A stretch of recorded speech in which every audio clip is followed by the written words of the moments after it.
आदाब नाज़रीन, मैं सनम एजाज। हम हालात पे अक्सर बात करते हैं, सियासत पे भी बहुत कुछ हमने बहस की है, लेकिन आज हम जिस मुद्दे पे बात कर रहे हैं वो बहुत है, ज़रूरी है, इम्पोर्टेंट मुद्दा है। हमारे सबसे बड़े मुद्दों में से एक बड़ा मुद्दा ये है, और ये मुद्दा एग्रीकल्चर हमारा है। और एग्रीकल्चर पर जब बात करेंगे तो हम एग्रीकल्चर से वाबस्ता जो शख्सियात हैं उन्हीं को इस हवाले से बात के लिए मदऊ करेंगे। और आज हमने director Kashmir, agriculture director Kashmir जो हैं उन्हें मदऊ किया है, चौधरी मोहम्मद इकबाल साहब को। लंबी बात करनी है, बड़ा मुद्दा है, और इसके लिए तारुफ ना कराएं तो बेहतर है। तारुफ इतना ही है कि चौधरी मोहम्मद इकबाल साहब हमारे डायरेक्टर एग्रीकल्चर कश्मीर हैं, आज मेरे प्रोग्राम के मेहमान हैं। लेकिन सीधा सवाल वक्त बचाने के लिए, इकबाल साहब सीधा सवाल, वक्त बचाना है हमें, टू द पॉइंट बात। हमारे यहाँ कहा जाता है कि हमारे यहाँ एग्रीकल्चर और टूरिज़्म दो ऐसी चीज़ें हैं जो हमारी इकॉनमी को के लिए में रोल अदा करते हैं। कुछ लोग कहते हैं टूरिज़्म नंबर 1 है, कुछ लोग कहते हैं एग्रीकल्चर नंबर 1 है। क्या आपकी राय? सनम साहब, आपने एक इतना अच्छा सवाल पूछा कि मुझे भी मज़ा आएगा इस बात को जवाब देने में। मैं आपसे इस सवाल का जवाब इस तरीके से दे दूं कि पहले जन्म एग्रीकल्चर का हुआ, टूरिज़्म का जन्म उसके बाद हुआ। और जिसने पहले जन्म लिया उसने उतना दायरा अपना वसी किया, और जब उसने अपना दायरा वसी किया तो उसने तमाम अशरफुल मखलूक़ात के लिए रोज़ी रोटी का सरबंद एग्रीकल्चर बना। इसलिए टूरिज़्म के साथ वही लोग जाएंगे जिनको एग्रीकल्चर के लिहाज से सौंड होंगे। और इसलिए एज नाज़िम ज़राअत मुझे ये फ़ख्र महसूस करता हूँ कि एग्रीकल्चर को दुनिया की कोई चीज़ नहीं है जो कम्पीट कर सके, चाहे कितना भी टूरिज़्म हो। एग्रीकल्चर को आप पैसों के लिहाज से मत तोलिए। एग्रीकल्चर जो है ये हमारी रूह है। जब हमारी रूह जिंदा है तो तभी हमें टूरिज़्म के लिहाज से मज़ा है। मैं इस बात से इनकार नहीं करता कि कश्मीर के अंदर टूरिज़्म के लिहाज से बहुत सारे स्पॉट्स हैं, टूरिज़्म के लिए एवेन्यूज़ हैं, मगर जब आप अगर इस लफ्ज़ का इस्तेमाल आप एग्री टूरिज़्म करेंगे तो टूरिज़्म की विरासत और भी बढ़ जाएगी और एग्रीकल्चर की सकाफत जो है उसकी दास्तान और लंबी हो जाएगी। आपने टूरिज़्म को भी इस एग्रीकल्चर के साथ छोड़ा, एग्रीकल्चर टूरिज़्म की आपने बात की, लेकिन हम थोड़ा सा पहले एग्रीकल्चर पे ध्यान दें जो बेसिक हमारी है। क्या हम इस वक्त आज भी हम FCI, NFCS बाकी चीज़ों लेके नज़र हमारी पंजाब और दूसरी स्टेट्स पे, कभी ऐसा हो सकता है कि हमारे अपनी प्रोडक्शन जो है, सबसे पहले अगर पैडी की करें, शाली की करें, उसमें हम कहीं सरप्लस हो सकते हैं या एट पार हो सकते हैं? बहुत अच्छा सवाल। मैं मुबारकबाद देता हूं कि आपने वो जिसको शाहराग बोलते हैं वो सवाल किया, और इसका जवाब मैं आपको इस तरीके से देना चाहता हूं। जहां तक वादी कश्मीर का ताल्लुक है, यहाँ की जो क्लाइमेटिक कंडीशंस हैं, यहाँ का जो स्टेपल फूड है, हमारे लोग जो हैं वो चावल खाते हैं, ये हमारा स्टेपल फूड है। और आपको ये जान के खुशी होगी कि हमारे पास इस वक्त जो 1,35,000 हेक्टेयर से ज़ायद एरिया जो हमारी पैडी क्रॉप में है, जो जब पुराना सर्वे हुआ था तो ये एरिया आस्ता आस्ता घट रहा है। ये एरिया हमारे पास पहले 1,60,000 था, फिर 1,40,41,000 रह गया। आज के आदाद शुमार के मुताबिक तकरीबन 1,35,000 हेक्टेयर एरिया है जिसके ऊपर हम पैडी की काश्त करते हैं। आपने कहा कि हम अभी पंजाब, हरियाणा या दूसरी चीज़ों पे हमारी डिपेंडेंस है। यहाँ की जो क्लाइमेटिक कंडीशंस हैं उसमें स्टेपल फूड के लिए हम खरीफ में सिर्फ एक ही क्रॉप उगा सकते हैं जिसको हम पैडी कहते हैं। लेकिन हमारी जो सर्दियाँ हैं वो इतनी हार्श हैं कि यहाँ पे वो सस्टेनेबिलिटी, वो क्रॉप जो पैडी के रोटेशन के साथ फिट हो, जैसे पंजाब में वीट क्रॉप लगाई जाती है। जब पैडी के साथ हमारी वीट क्रॉप का रोटेशन जो है, हमारी यूनिवर्सिटी जो है ऐसी वैरायटीज़ हम लोगों को दे देगी कि वो हमारे उस रोटेशन में फिट हो जाएं, जो कि मई के आखिरी अयाम तक या जून के पहले हफ्ते तक वो हार्वेस्ट हो जाएं, जिससे कि हमारी जो पैडी क्रॉप की नेक्स्ट ट्रांसप्लांटिंग है वो 15 जून तक हो जानी चाहिए, जिसकी मैक्सिमम लिमिट जो है वो कब 20 जून से पहले पहले जो हमारी वैरायटीज़ पैडी की सारी ट्रांसप्लांट हो जाएं, उस दिन हम फूड में सेल्फ सफिशिएंट हो जाएंगे। उसके बाद खाली पैडी की बात हम नहीं करेंगे। हमारे कश्मीर के 2 डिस्ट्रिक्टों में 2 सब डिवीजन वैसे हैं जहां पर लोगों का जो स्टेपल फूड है वो मेज़ है। मैं टंगडार का जिक्र कर रहा हूं, मैं ऊड़ी का जिक्र कर रहा हूं। पहाड़ी इलाके हमारे जितने भी हैं उनमें मक्की की काश्त होती है, और छोटी मोटी नहीं, एक लार्ज स्केल पे काश्त होती है। जब हम एक इंटीग्रेटेड एफर्ट लगाएंगे डिपार्टमेंट ऑफ एग्रीकल्चर हमारा काम एक्सटेंशन करना है। ये हमारी यूनिवर्सिटी का मैंडेट है कि हम लोगों को क्रॉपिंग रोटेशन वैसे फिट करके दे दे कि पैडी के बाद वीट की वो कौन सी वैरायटीज हैं जो इस पीरियड के बीच में तैयार हो जाएंगी, तो हमारी डिपेंडेंस जो है वो कम हो जाएगी। क्यों कि पैडी अलोन जो है वो अभी हमारे तक 30% हमारी जो जरूरियात है उसको पूरा कर सकती है। जब पैडी यहाँ नहीं, वीट यहाँ पे नहीं होती, तो हम लोगों को डिपेंडेंस, हमारी कुदरती बात है, वो पंजाब पे रहेगी या दूसरे पीरियड जो हमारा सिस्टम है उसके ऊपर रहेगी। लेकिन साथ साथ में मैं आपको ये बताना चाहता हूं कि हमारे पास इतने एवेन्यूज कश्मीर के अंदर हैं कि हम, हमारा जो अप्रैल से लेके नवंबर तक का जो सीजन है, हम अगर उस सिस्टम की यूटिलाइजेशन जो है वो इस लिहाज से करें कि पैडी में कितना एरिया है, मक्की में कितना एरिया है, मक्की की रिप्लेसमेंट किससे करनी है, पैडी की रिप्लेसमेंट किससे करनी है, तो हमारे पास जो हमारा यहाँ का चावल है, जो आमतौर पर तकरीबन 25 से 30 रुपए किलो जो हमारा चावल बिकता है, अगर इसी के साथ साथ हम इसी एरिया में से कुछ एरिया डाइवर्ट दूसरी चीजों पे करें, मसलन आज हम देखते हैं कि कश्मीर के अंदर जितनी अच्छी किस्म की सब्जियां और उसकी जो एवरेज प्रोडक्टिविटी है, जितनी कश्मीर के अंदर है, जो 300 क्विंटल से जायद 20 कनाल से निकलती है, वो इतनी शायद मुल्क की दूसरी जगहों में से नहीं निकलती है। जहां तक पैडी की बात आपने की, जहां तक आपने प्रोडक्टिविटी की बात की, हमारी जो नेशनल एवरेज है, उस नेशनल एवरेज को जब हम कंपीट करते हैं तो हमारी जो डिवीजन की एवरेज यील्ड है, हम 70 क्विंटल से जायद पैडी 20 कनाल से हार्वेस्ट करते हैं। इतनी एवरेज यील्ड हमारे मुल्क में किसी दूसरी जगह नहीं है। क्यों? हमारी यहाँ की जो लैंड है, ये जमीन फर्टाइल भी है, ये प्रोडक्टिव भी है, और हमारी कुछ वैरायटीज हमारी वैसी हैं जिनके इतनी प्रोडक्टिविटी अच्छी निकल रही है हम लोगों की। जैसे हमारे पास जो हमारी यूनिवर्सिटी ने जो एक वैरायटी निकाली SR4, जिसका कि हम क्रॉप कास्ट लेते हैं, और क्रॉप कास्ट एस्टिमेशन के ऊपर इस साल जो मैंने टेंटेटिवली अभी इससे पहले कुछ कल और परसों 2 दिनों में कुछ क्रॉप कास्ट को मैंने खुद सुपरवाइज किया, जो 80 क्विंटल से जायद निकलती है। अब इसका तखमीना उस दिन लगेगा कि जिस दिन सारी हमारी पैडी की क्रॉप जो है, उसके क्रॉप कास्ट हमारे तमाम डिस्ट्रिक्टों में कंप्लीट हो जाएंगे, उसकी एस्टिमेशन लगाई जाएगी, उसके अदाद व शुमार लगाए जाएंगे कि हम हैं कहाँ, हमें हमारा बेंचमार्क नेक्स्ट क्या है। आपको ये जान के खुशी होगी कि अभी आप पैडी की बात कर रहे थे, हम आज ही सुबह यूनिवर्सिटी और हम लोग मिलके SR4 की हार्वेस्टिंग का जो हमने फेस्टिवल मनाया, आज हमने इसी साल इसी पैडी क्रॉप को फरोग देने के लिए इस साल एक ट्रांसप्लांटिंग डे मनाया था। उसके पीछे एक लॉजिक थी कि किस तरीके से, किस कट ऑफ डेट से पहले हम लोग पैडी की ट्रांसप्लांटिंग को कंप्लीट करें कि उसकी जो प्रोडक्टिविटी है उसके लेवल कम ना हो। क्यों? किसी भी क्रॉप की प्रोडक्टिविटी के कुछ लेवल्स हैं। सबसे पहले हम लोगों को क्या चाहिए कि हमारे पास अच्छे इनपुट्स होने चाहिए, जिसमें अच्छी किस्म का बीज आता है। उसके बाद वो उसको सप्लीमेंट किससे करना है कि अगर आपने पौधे को तंदुरुस्त बनाना है तो उसमें उतने केमिकल फर्टिलाइजर का इस्तेमाल होना चाहिए, उसमें उतने ऑर्गेनिक जो न्यूट्रिएंट्स देने हैं, जो एसेंशियल एलिमेंट्स है, वो चाहे आप ऑर्गेनिक से दे दो या इनऑर्गेनिक से दे दो, वो एसेंशियल एलिमेंट की रिक्वायरमेंट कैसे पूरी करनी है। उसके बाद हमारे पास इरिगेशन की फैसिलिटी क्या है। आपको ये जान के खुशी होगी कि 75 साल गुजरने के बाद आज हमारे पास वादी कश्मीर में 60% से ज्यादा जो एरिया हमारा है वो अंडर अशोर्ड इरिगेशन। अभी भी 40% एरिया वैसा हमारे पास है जहां पर रेनफेड फार्मिंग पे हमारी डिपेंडेंस है। अगर हम यहां से थोड़ा सा हट के उधर चले जाएं तो वहां हालात इसके रिवर्स हैं। वहां अभी तकरीबन जम्मू डिवीजन में तकरीबन 60% एरिया वैसा है कि 58% जिसको अभी इरिगेट करना है, क्योंकि हमारे पास यहाँ की हमारी क्लाइमेटिक कंडीशंस वैसी हैं कि हमारा दिन ब दिन वाटर टेबल जो है वो आस्ता आस्ता कम हो रहा है। हमें इन सब चीज़ों को मद्देनजर रखते हुए कि वाटर टेबल जो कम हो रहा है, क्रॉप का रोटेशन क्या होना चाहिए, खरीफ में कौन सी क्रॉप उगानी चाहिए, प्रोडक्टिविटी उनके किस लिहाज से लेनी चाहिए, और पैडी के साथ साथ खरीफ में कौन कौन सी चीज़ें लगानी चाहिए। देखो, जिस वक्त हम ये सोचते हैं कि एक इंसान को खाने के लिए जो हमारे इंटरनेशनल लेवल के स्टैंडर्ड्स हैं कि तकरीबन 400 से 450 ग्राम जो है चावल और आटा मिला के एक दिन में उसकी जरूरत पड़ती है, कैलकुलेशन जो है वो इसी बेसिस से होती है। लेकिन साथ में हम कभी इस चीज़ की तरफ तवज्जो नहीं दे रहे हैं कि इसके साथ साथ सब्जियों का खाना, सब्जियों का इस्तेमाल कितना ज़रूरी है, जो कि एवरेज हम 250 ग्राम के हिसाब से लेके चलें। हमारे पास जहां 1,35,000 हेक्टेयर एरिया पैडी क्रॉप में है, उसी के लिहाज से तकरीबन 23,000 से जायद हेक्टेयर एरिया हमारा जो है वो वेजिटेबल कल्टीवेशन में है। और वेजिटेबल कल्टीवेशन में जो स्कोप खरीफ सीजन में हमारे पास है वो मुल्क की दूसरी रियासतों में नहीं है। उसके पीछे एक लॉजिक है।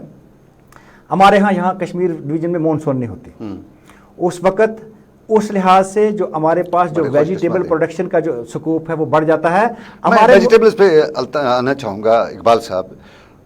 मैं खुद एक फार्मर फैमिली से बिलोंग करता हूँ, दो अगर आप भूल चुका हूँ ज़िंदगी के हालात में, लेकिन आबा इजाज़ से चलता रहे। हमारे यहाँ पास में होता था कि शाली लगानी है तो फार्मी का बीज आपको आ गया है, आपको चीनी का है, उसके अलावा नई कोई टेक्नोलॉजी नहीं थी। अब आपने एसआर जो किया ही जम्मू कश्मीर जो डिपार्टमेंट ने, तो क्या ये उनसे बेहतर है? लोग अभी भी कुछ, मैं अभी भी देख रहा हूँ कुछ इलाकों में, ख़ास तौर पे नॉर्थ कश्मीर के इलाकों में लोग उसी को प्रायोरिटी दे रहे हैं। देखिए, आपने जो फरमाया ये बचा है, इस तरीके से है कि जो हमारी शेर Kashmir university of agriculture sciences है, इसका वजूद तकरीबन 38-40 साल का हुआ है।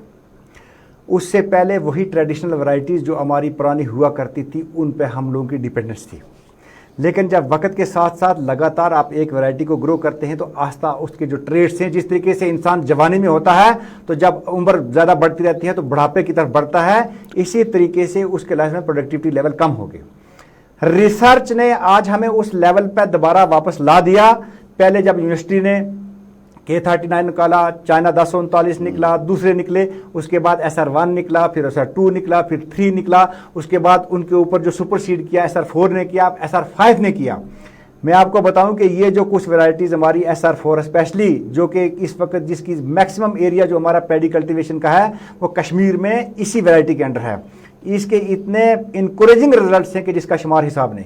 इसके बाद हम लोगों ने कुछ ट्रायल और लगाए हैं आपकी जानकारी के लिए कि बासमती हमारी यूनिवर्सिटी ने स्क्वाश 540 के कुछ ट्रायल लगाए हैं, अभी वो ट्रायल बेसिस पे है कश्मीर में बासमती का तो नाम यहाँ नहीं है जनाब, इंशाल्लाह आप नाम सुना करेंगे। वो ट्रायल लगाए हैं और उन ट्रायलों की मॉनिटरिंग हम पर्सनली जब मॉनिटर करते हैं तो मुझे उम्मीद है कि वो उनके रिजल्ट जो हैं वो बड़े इंकरेजिंग रिजल्ट्स होंगे और एक वक्त आएगा कि हम कश्मीर के अंदर जब इन ऐसा बासमती क्रॉप जो है वो ग्रो करेंगे, इस ड्रीम को हम कन्वर्ट करेंगे रियलिटी के बीच में।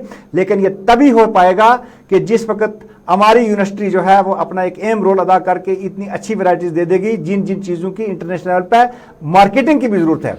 मैं मार्केटिंग की तरफ भी आऊँगा, लेकिन आज की डेट में अगर हम देखा जाए तो इंडस्ट्री, एग्रीकल्चर इंडस्ट्री में यूजुअली लोग कहते हैं कि फ़ायदा है तो फ्रूट पे है, एग्रीकल्चर की तरफ नहीं आते हैं। कोई फ़ायदे वाला बिजनेस है आपके डिपार्टमेंट में? आप एग्रीकल्चर, आप हमारे यहाँ इसकी बात कर रहे हैं, ये जो वेजिटेबल्स की हैं, क्या इसमें हमारे यहाँ तो ऑलरेडी बाज़ार में इतना महंगा होता है, तो ये क्या फ़ायदे वाला बिजनेस है? अगर है तो ओवरऑल लोगों में इसका कंसेप्ट क्यों नहीं है?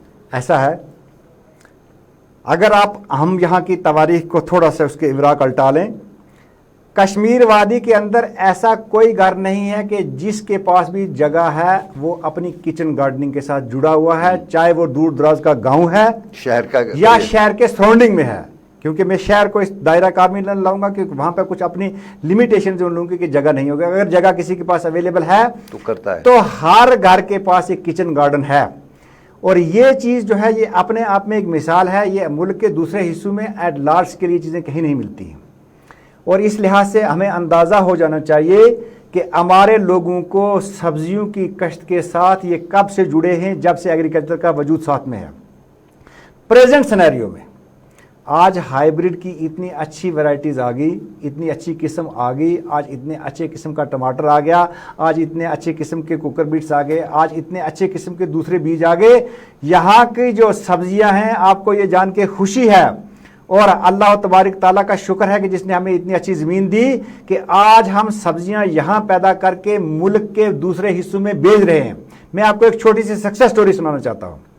हमारा डिस्ट्रिक्ट पुलवामा में पतल बाग एक क्लस्टर है जिसको फार्मर्स को डिपार्टमेंट ऑफ एग्रीकल्चर ने जोड़ा, वहाँ के लोगों को कंसोलिडेट किया, वहाँ के लोगों को जो टेक्नोलॉजी थी उसकी एक्सटेंशन वहाँ पे की और यहाँ पे पिछले साल अक्टूबर के महीने में मटर की सोइंग कर दी। मटर वो मटर हमारा जो था वो सर्दियों में बर्फ़ के नीचे रहा, जो ही जब बर्फ़ पिघल गई तो मार्च के महीने में अप्रैल तक वो मटर जो था हमारा वो तैयार हो गया। उस मटर को हमने मुल्क की दूसरी मंडियों तक पहुंचाया, हमने जम्मू को कैटर किया, हमने आज़ादपुर दिल्ली मार्केट को कैटर किया।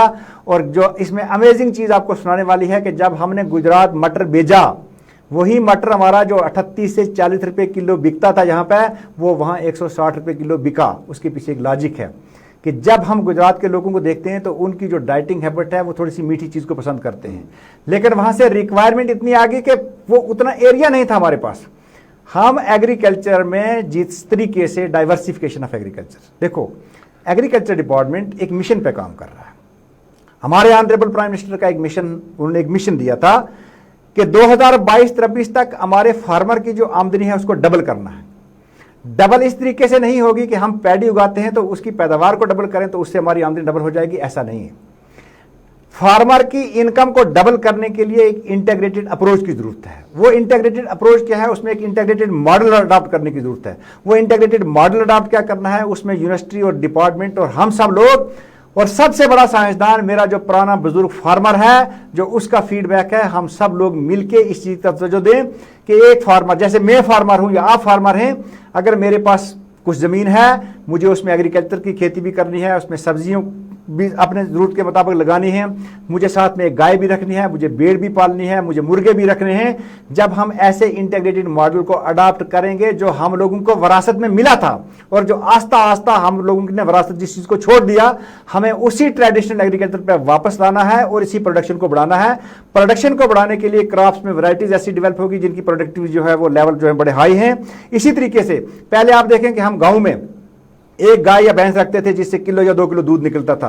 आज वैसी किस्म की वो चीजें अवेलेबल हैं जहां से 20 किलो या 40 किलो निकलता है। इसी तरीके से आपने एग्रीकल्चर और बागात की बात की। हार्टिकल्चर एग्रीकल्चर का एक जुज है, ये अलग अलग चीजें नहीं है। ये हमारी खुशनसीबी है कि जब हम एग्रीकल्चर की बात करते हैं तो उसमें एग्रीकल्चर एंड अलाइड सेक्टर सारे के सारे आते हैं। ये अच्छी बात है कि जितना अच्छी किस्म का सेब हमारे पास होता है, लेकिन मैं आपको ये कहना चाहता हूं इस प्लेटफॉर्म से कि जो स्कोप प्रेजेंट सिनेरियो में ग्लोबल वार्मिंग को मद्देनजर रखते हुए जहां एग्रीकल्चर सस्टेन कर पाएगा, क्योंकि हमारी बहुत सारी वैसी क्रॉप्स हैं कि अगर कहीं टेम्परेचर राइज थोड़ा 1-2 डिग्री होगा तो एग्रीकल्चर की बहुत सारी वैसी क्रॉप्स हैं जिनकी प्रोडक्टिविटी बढ़ेगी, लेकिन बहुत सारी वैसी क्रॉप्स हैं कि जिनकी प्रोडक्टिविटी कम भी होगी। इन सब चीजों को मद्देनजर रखते हुए हम लोगों को एग्रीकल्चर हमारे साथ, हमारे जब से इंसानियत वजूद में आई एग्रीकल्चर हमारे साथ जुड़ी है। सिर्फ अब हम ये सोच रहे हैं कि एक वक्त था कि हम एग्रीकल्चर में ज्यादा पैदावार बढ़ाने के लिए माजी आज ये दौर है कि हम ये चाह रहे हैं कि हम ट्रेडिशनल एग्रीकल्चर को वापस आए और हम ऑर्गेनिक एग्रीकल्चर के ऊपर चले। आप ऑर्गेनिक की बात करें, लेकिन मैं एक चीज थोड़ा सा बताना चाहूंगा। डबल क्रॉप सिस्टम जो है हमारे यहाँ नहीं है, लेकिन हमारे यहाँ सरसों जिसे कहते हैं, ऑयल से जो सीड्स हैं वो हुआ करते थे। जैसे शाली ख़त्म हमारे खेत में किसान लगाना शुरू कर देता था, क्या वो रिवाइव हो रहा है? इंशाअल्लाह आपको ये जान के खुशी होगी कि इस वक्त हमारे यहाँ 39,000 से ज़ायद एरिया है जिसमें कि लोग सरसों लगाते हैं। जब हम मुल्क की एवरेज को देखते हैं कि वहाँ से 20 कनाल में से कितनी सरसों निकलती है, और जब हम वादी कश्मीर की क्लाइमेटिक कंडीशन की जो सरसों है जब उसको देखते हैं तो हम उसके डबल हैं। मैं रोकना चाहूँगा आपको, आपने डबल की बात की। मुझे एक दोस्त ने बताया कि जो कश्मीर का सरसों है इसकी डिमांड बहुत ज्यादा है, इसका कुछ अपना वाकई में ऐसा कुछ है? ये बहुत अच्छी। पहले मैं इस मिशन को पूरा करूंगा कि हमने, हमारे प्रिंसिपल सेक्रेटरी साहब ने कल ही गवर्नमेंट ऑफ इंडिया के साथ ये इशू टेकअप किया कि हमारे यहाँ खरीफ में जितने एरिया में पैडी लगती है, मसलन जो मैंने आपको बताया कि जो 1,35,000 सेक्टर जो एरिया है, कि इसका जो 50% एरिया जो वाटर लॉक्ड एरिया नहीं है, जहां पहले सरसों लगती थी वो लगती थी, कि 50% एरिया जो है हम कोशिश करेंगे ज्यादा जितना हो सके, अच्छी बात है, लेकिन जो मिनिमम हमने एक स्टैंडर्ड रखा उन्होंने कि 50% एरिया में हम सरसों ग्रो करेंगे। देखो क्यों, ऑयल मिशन को हम मिशन बोर्ड में लेके हमारी जो डिपेंडेंस है, ऑयल मिशन जो हम खाने के लिए तेल लाते हैं, जो इस्तेमाल के लिए तेल लाते हैं, हमारी डिपेंडेंस उससे कम हो जाएगी, क्योंकि हमारे यहाँ वादी कश्मीर के अंदर जो सरसों उगती है, कासवन उगती है, जो हमारी यूनिवर्सिटी ने वैरायटी डेवलप की,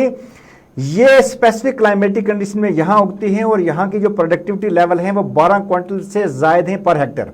और हमारा जो इस सरसों का जो रिकवरी रेट है तेल का, या उससे जो केक निकलता है, वो जिस वक्त हम देसी मशीन से निकालते थे, जब मैकेनाइज्ड मशीन पर जाते हैं तो वो दूसरी जगहों से इसकी जो एक्सट्रैक्शन है वो ज्यादा है।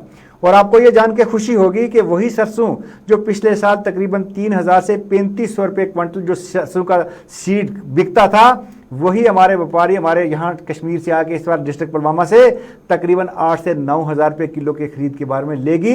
यही पहलू हैं कि जो हमारे ऑनरेबल प्राइम मिनिस्टर का मिशन है इनकम डबल करने के लिए कि ये क्रॉपिंग रोटेशन कैसे फिट किए जाएं सारा राउंड द ईयर, ये हमारी ज़मीनें जो हैं ये किस तरीके से शाद आबाद रहें, इनके बीच में लहलाते हुए ये खेत सारे नजर आएँ। जिस तरीके से अभी हमने कुछ पैडी लगाई थी जून में, आज हम उसको काट रहे हैं। आज हम सरसों के मिशन मोड में हम उस पर काम कर रहे हैं कि किस तरीके से मैक्सिमम एरिया जो है वो सरसों के अंडर लाया जाए। हमारे यहाँ ज़ाफ़रान मिशन नाम सुना था, अब आप तो ऑयल मिशन करें, क्या कोई और है? बिल्कुल, मिशन जब भी किसी काम को भी आप मिशन मोड में लेके चलोगे तो वहां इंसान को एक जरूरतमंदाना तरीके से काम करने की अपॉर्चुनिटी मिलती है। आप देखते हैं, अभी आप सैफरान की बात कर रहे थे, मैं ज़ैफरान पे बाद में आऊंगा, मैं थोड़ा सा इस मिशन के बारे में देखो है क्या इस वक्त जो हमारी यूटीएफ जम्मू एंड कश्मीर की ओवरऑल सिनेरियो है एंड खास का जो कश्मीर का सिनेरियो है, जितना सरसों अच्छी किस्म की सरसों प्रोड्यूस करने के एवेन्यूज हमारे पास हैं इतने शायद मुल्क में दूसरी जगह नहीं है।